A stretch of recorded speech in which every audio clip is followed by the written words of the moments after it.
की दीवानगी। दादी और पूजा दोनों मंदिर से वापस घर आते हैं। दादी पूरे रास्ते कुणाल की कही हुई बातों के बारे में सोचती रहती है। दादी को बिल्कुल भी समझ नहीं आ रहा था कि वो क्या करे। वो जानना चाहती थी कि रुद्र के माता पिता की हत्या इसने की है और उनकी हत्या के पीछे किसका हाथ था। लेकिन वो मीरा से बिना कुछ पूछे उसकी जिंदगी का इतना बड़ा फैसला भी तो नहीं ले सकती थी और वो खुद भी नहीं चाहती थी कि कुणाल से मीरा की शादी कराकर वो उसकी जिंदगी बर्बाद करे। लेकिन वो ये बात रुद्र को भी बता नहीं सकती थी, क्योंकि अगर रुद्र को ये सब पता चलता तो वो किसी भी कीमत पर कुणाल को जिंदा नहीं छोड़ता। और पूजा दादी को इतना परेशान देखकर दुखी हो रही थी और वो भी कुणाल की बातों के बारे में ही सोच रही थी।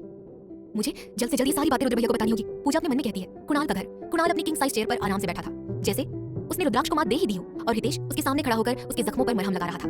रुद्राक्ष, मैंने अपना हुक्म कायिक का इस बाजी में चल दिया है और मैं अब देखता हूँ कि तुम मुझे कैसे इस खेल में हराते हो।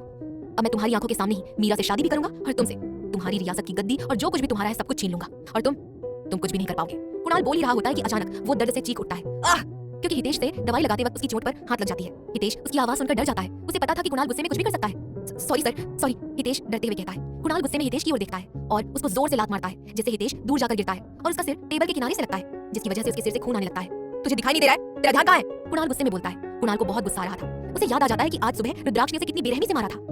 हितेश डरते हुए वापस से खड़ा होकर उसके पास आता है और वापस से उसकी चोट पर दवाई लगाने लगता है। रुद्राक्ष, जितना दर्द मुझे हो रहा है उससे कहीं ज्यादा दर्द मैं तुझे दूंगा। कुणाल गुस्से में अपनी मुट्ठी बंद करते हुए कहता है। तभी हितेश का फोन रिंग करने लगता है। हितेश फोन को पिक करता है और फोन की दूसरी तरफ कुछ सुनकर बोलता है, हाँ अंदर भेज दो। हितेश फिर कुणाल से कहता है, सर बाहर वो लड़की आ गई है, हाँ उसे अंदर भेज दो, और हाँ नानी सा का कोई भी मैसेज या फोन कॉल आए तो मुझे तुरंत बता देना, लेकिन तब तक कोई मुझे डिस्टर्ब नहीं करेगा। कुणाल ये बोलकर हितेश को वहां से जाने का इशारा कर देता है। Yes sir. हितेश ये बोलकर कमरे से बाहर चला जाता है। हितेश के जाते ही एक ब्लैक शॉर्ट और फिटिंग वाली ड्रेस पहनी गोरी सुंदर सी लड़की कुणाल के कमरे में आती है और कुणाल के सामने खड़ी हो जाती है। कुणाल उसको देखते ही अपने पास खींचकर सीधा बेड पर फेंक देता है और कुछ देर बाद उस कमरे से उस लड़की की आवाजें आने लगती है। राठौर मेंशन। रुद्र के कमरे से मीरा भागते हुए अपने कमरे में आती है और दरवाजा अंदर से बंद कर लेती है। मीरा अपनी आंखें बंद करके वही दरवाजे से लगकर खड़ी हो जाती है। मीरा का दिल बहुत तेजी से धड़क रहा था और उसे अपनी धड़कनें साफ सुनाई दे रही थी। मीरा का पूरा शरीर सुन्न हो चुका था। रह रहकर मीरा के कान में रुद्र का इजहार इश्क गूंज रहा था। I love you Meera. हाँ मीरा, मुझे तुमसे प्यार हो गया है, बेहद प्यार। तुम रुद्राक्ष सिंह राठौर की दीवानगी, जुनून, चाहत, शिद्दत बन चुकी हो। तुम सिर्फ मेरी हो, सिर्फ मेरी। I really love you Meera.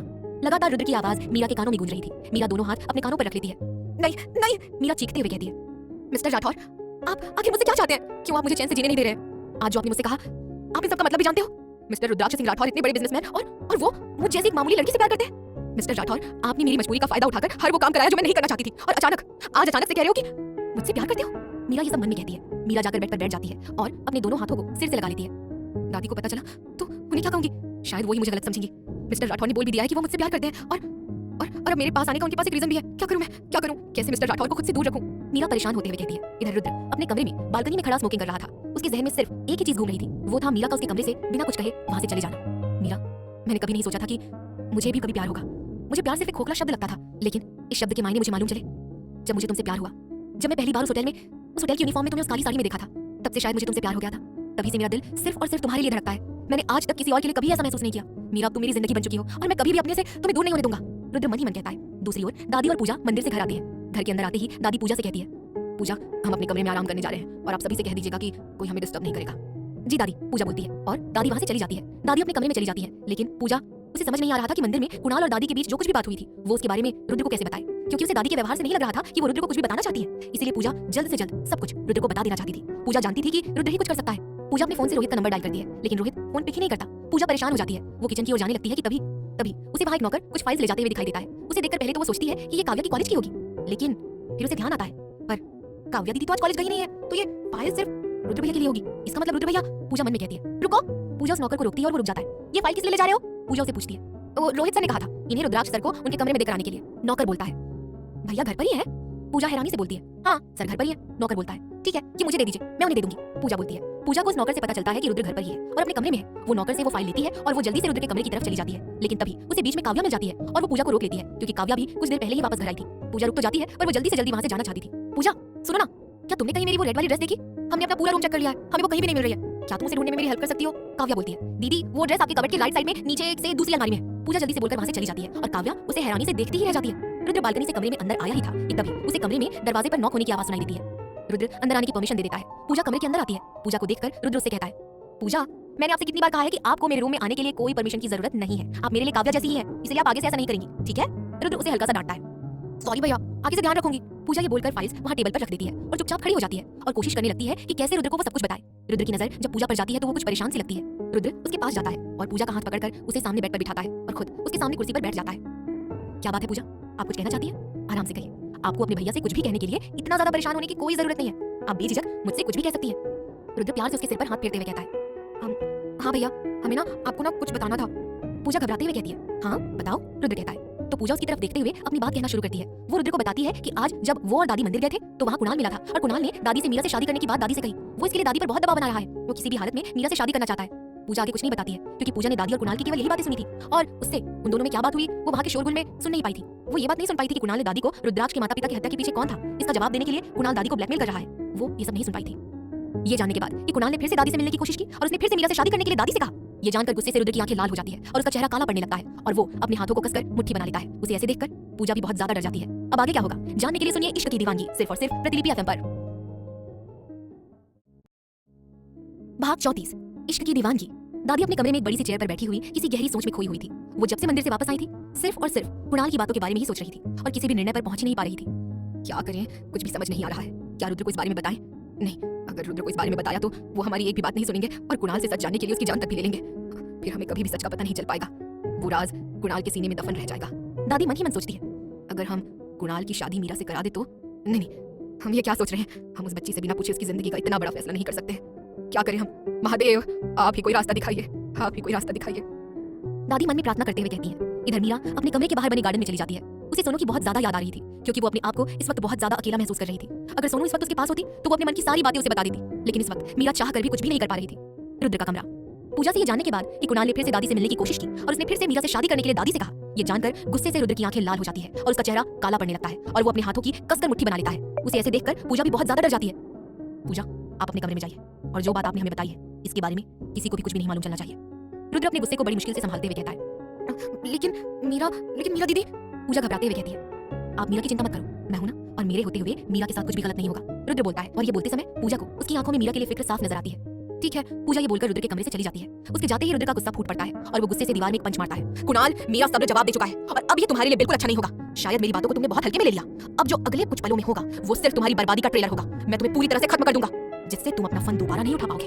अब तुम्हें पता चलेगा कि रुद्राक्ष सिंह राठौर क्या है और वो क्या कर सकता है। रुद्र गुस्से में बोलता है और अपनी जेब से मोबाइल निकालता है। रोहित। रुद्र आगे भी रोहित से कुछ बोलता है। ओके सर, ये काम अगले आधे घंटे में हो जाएगा। रोहित बोलता है और रुद्र फोन कट कर देता है और अपनी जेब में से एक ईयररिंग निकालता है और उसे देखने लगता है। ये ईयररिंग्स मीरा की थी जो अभी कुछ देर पहले मीरा के कान से निकलकर रुद्र के कमरे में गिर गई थी। मीरा, तुम सिर्फ मेरी हो, सिर्फ मेरी। अगर तुम्हें किसी ने भी मुझसे अलग करने या दूर करने की कोशिश भी की तो ये रुद्राक्ष सिंह राठौर इस दुनिया से उसका नामो निशान मिटा देगा। मीरा की ईयररिंग्स को देखते हुए रुद्र कहता है और उसे वापस अपनी जेब में रख लेता है। कुणाल का घर। कुणाल अपने कमरे में बैठा शराब पी रहा था। हितेश उसके पास भागता हुआ आता है। सर, बहुत बड़ी प्रॉब्लम हो गई सर। हितेश अपनी सांसों को संभालते हुए बोलता है, क्या पता गई, इतना क्यों चिल्ला रहे हो? कुणाल शराब के नशे में बोलता है, सर हमारी कंपनी की अलग-अलग शहरों में जो ब्रांचेस थी अचानक मार्केट में उनके शेयर बिल्कुल गिर गए हैं जिससे बिजनेस में बहुत लॉस हुआ है सर। अब कोई भी हमारी कंपनी के शेयर्स खरीदना नहीं चाहता है। हमें सिर्फ आज के आज हजारों करोड़ों का नुकसान हो चुका है सर और कल तक शायद हम पूरी तरह से बर्बाद हो जाएंगे। हितेश जल्दी से सब कुछ बोल देता है। ये सुनते ही कुणाल का सारा नशा उतर जाता है। वो एकदम से घबराया हुआ चेयर से खड़ा हो जाता है। क्या बकवास कर रहे हो? जानते हो ना मैंने इस कंपनी में कितना पैसा लगाया है? ये नहीं हो सकता, बिल्कुल नहीं हो सकता ये। कुणाल बौखलाया सा बोलता है, अब मैं क्या करूंगा? तुम जल्दी से चोपड़ा को फोन लगाओ, वो हमारी कुछ ना कुछ मदद जरूर करेगा।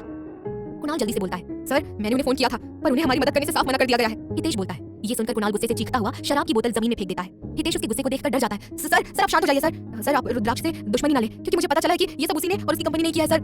हितेश डरता हुआ कहता है। कुणाल गुस्से में उसकी तरफ देखता है और उसका गर्दन पकड़कर दबा देता है। तू चाहता है मैं उस रुद्राक्ष के पैरों में गिर जाऊं अपनी कंपनी को बचाने के लिए उससे भीख मांगूं? कुणाल गुस्से में बोलता है, नहीं सर मेरा कहने का वो ये मतलब नहीं था सर प्लीज मुझे छोड़ दीजिए सर। हितेश बहुत मुश्किल से बोल पाता है। कुणाल उसे छोड़ देता है। कुणाल लंबी सांसें लेने लगता है। सर रुद्राक्ष ये सब उस लड़की मीरा की वजह से कर रहा है। अगर आप उस लड़की का ख्याल छोड़ देंगे तो वो कुछ भी नुकसान नहीं पहुंचाएगा। हितेश कांपते हुए कहता है। हितेश की बातें सुनते ही कुणाल को आज सुबह की कही हुई रुद्र की सारी बातें याद आने लगती है। फर्क पड़ता है, बहुत फर्क पड़ता है क्योंकि मीरा सिर्फ मेरी है, सिर्फ मेरी। दूर रहो उससे वरना अंजाम तू सह नहीं पाएगा। कुणाल उसकी ओर गुस्से से देखता है तो वो चुप हो जाता है। अगर रुद्राक्ष ये सब मीरा के लिए कर रहा है तो अब मेरी भी जिद है। चाहे मैं बर्बाद ही क्यों ना हो जाऊं, चाहे मुझे सड़क पर आना ही क्यों ना पड़े, लेकिन मैं रुद्राक्ष से मीरा को छीन कर रहूंगा। कुणाल गुस्से से बोलता है, कोई तो होगा जो मेरी तरह रुद्राक्ष को निस्तानबूद करना चाहता होगा। अब वो मेरी मदद करेगा। कुणाल सनक भरी आवाज में कहता है। उसकी जिद देखकर हितेश को उसके आने वाले समय बहुत मुश्किल दिखाई दे रहे थे। रात का वक्त, राठौर मेंशन। दादी, काव्या, रोहित डाइनिंग टेबल पर बैठकर खाना खा रहे थे। बस रुद्र के आने का इंतजार हो रहा था। मीरा किचन से खाना लाकर डाइनिंग टेबल पर लगा रही थी और पूजा इसमें उसकी मदद कर रही थी। तभी ब्लैक ट्राउजर और ब्लैक टी-शर्ट पहनकर रुद्र सीढ़ियों से होता हुआ नीचे की ओर आ रहा था और उसकी नजर खाना लगा रही मीरा पर पड़ती है। रुद्र आकर अपनी चेयर पर बैठ जाता है और मीरा सबको खाना सर्व करने लगती है। रुद्र सिर्फ उसे ही देख रहा था लेकिन मीरा ने एक बार भी उसकी तरफ देखा ही नहीं। उसने बस खाना सर्व किया। मीरा खाने का एक बाउल पूजा को दे देती है जो रुद्र को खाना सर्व करती है। रुद्र को उसकी इस बात से बहुत गुस्सा आने लगता है लेकिन सभी के सामने वो अपना गुस्सा कंट्रोल कर लेता है। दादी रुद्र की नजर और उसके गुस्से को नोटिस कर रही थी लेकिन वो मीरा को भी देख रही थी जिसने एक बार भी रुद्र की ओर नहीं देखा और ना ही उसे खाना सर्व किया। हम कहीं गलत तो नहीं कर रहे हैं? हमने मीरा को रुद्र के लिए पसंद करके कोई गलती तो नहीं की है? दादी अपने मन में सोचती है। मीरा आप भी हम सबके साथ बैठिए। दादी बोलती है, नहीं दादी मुझे भूख नहीं है और मुझे नींद भी आ रही है, तो क्या मैं अपने कमरे में जा सकती हूँ? मीरा ये बोलकर दादी की ओर देखते हुए उनके हाँ बोलने का इंतजार करती है। रुद्र ध्यान से मीरा का चेहरा देखता है जो शांत और मायूस सा लग रहा था। ठीक है बेटा, आप चले जाइए, आराम कीजिए, दादी बोलती है। उनके कहने पर मीरा वहां से चली जाती है और रुद्र उसे जाते हुए देखता है। वो अच्छे से जानता था कि मीरा ये सब क्यों कर रही है। हमें मिस्टर राठौर को ना देखना है, ना ही उनसे कोई बात करनी है, मीरा चलते चलते गुस्से से मन में ही बोल रही थी। कुछ समय बाद सभी खाना खाकर अपने कमरे में चले जाते हैं। सभी के जाने के बाद रुद्र किचन में आता है जहाँ पूजा उसे काम करते हुए मिलती है। पूजा, आप एक प्लेट में खाना लगा दीजिए, रुद्र उसे बोलता है। पूजा उसे हैरानी से देखती है। उसे पता था कि रुद्र ने खाना खा लिया है, फिर ये खाना किसके लिए है? आप हमें ऐसे क्यों देख रही हैं? ये खाना हमारे लिए नहीं है, ये खाना आपकी उन बड़बोली दीदी के लिए है। रुद्र उसके सिर को सहलाते हुए कहता है। तो ये सुनकर पूजा को हंसी आ जाती है और वो जल्दी से खाना लगाकर प्लेट रुद्र को दे देती है। रुद्र उसे लेकर वहां से चला जाता है। रुद्र को मीरा की इतनी केयर करते हुए देखकर पूजा को बहुत अच्छा लगता है। मीरा का कमरा। रुद्र उसके कमरे के सामने आकर दरवाजे को खटखटाता है, लेकिन अंदर से कोई जवाब नहीं आता। तो रुद्र दरवाजा को अंदर की तरफ धक्का देता है तो दरवाजा खुल जाता है और वो कमरे के अंदर आता है। रुद्र खाना टेबल पर रख देता है, लेकिन उसे मीरा कमरे में कहीं भी दिखाई नहीं देती। कहाँ है ये मिस्त्री पाठी? रुद्र कमरे में इधर उधर देखते हुए बोलता है। तभी उसकी नजर कमरे के बाहर बने हुए गार्डन की तरफ खुले हुए दरवाजे पर जाती है। रुद्र उस ओर चला जाता है। जैसे ही रुद्र गार्डन में आता है उसकी नजर घास पर लेटी हुई मीरा पर जाती है। मीरा अपनी आंखें बंद किए घास पर लेटी हुई होती है। उसका एक हाथ चेहरे पर और एक हाथ पैर पर, और उसका दुपट्टा उसके चेहरे के ऊपर से होता हुआ जमीन पर गिरा हुआ उड़ रहा था। रुद्र उसको ऐसे देखता है तो मीरा उसे सोते हुए बेहद खूबसूरत लग रही थी। रुद्र के कदम धीरे धीरे उसकी तरफ बढ़ने लगते हैं। रुद्र उसके पास जाकर लेट जाता है और वो अपने एक हाथ जमीन पर टिकाकर उस पर अपना सिर रखकर मीरा को निहारने लगता है और अपना एक हाथ उसकी कमर पर रख देता है। मीरा को अचानक अपनी कमर पर कुछ भार सा महसूस होता है तो वो एकदम से अपनी आंखें खोलती है और अपना दुपट्टा अपने चेहरे से हटाती है। तो सामने रुद्र का मुस्कुराता हुआ चेहरा देखकर वो चौंक जाती है और उठकर बैठ जाती है। आप क्या कर रहे हैं? मीरा गुस्से में बोलती है और वहां से उठकर जाने लगती है। तभी रुद्र उसका हाथ पकड़कर उसे अपनी ओर खींच लेता है। मीरा अपने आप को संभाल नहीं पाती और रुद्र के ऊपर आकर गिर जाती है। अब आगे क्या होगा जानने के लिए सुनिए इश्क की दीवानगी सिर्फ और सिर्फ प्रतिलिपि FM पर। अगले एपिसोड्स 12 AM पर फ्री मिलेंगे, लेकिन अगर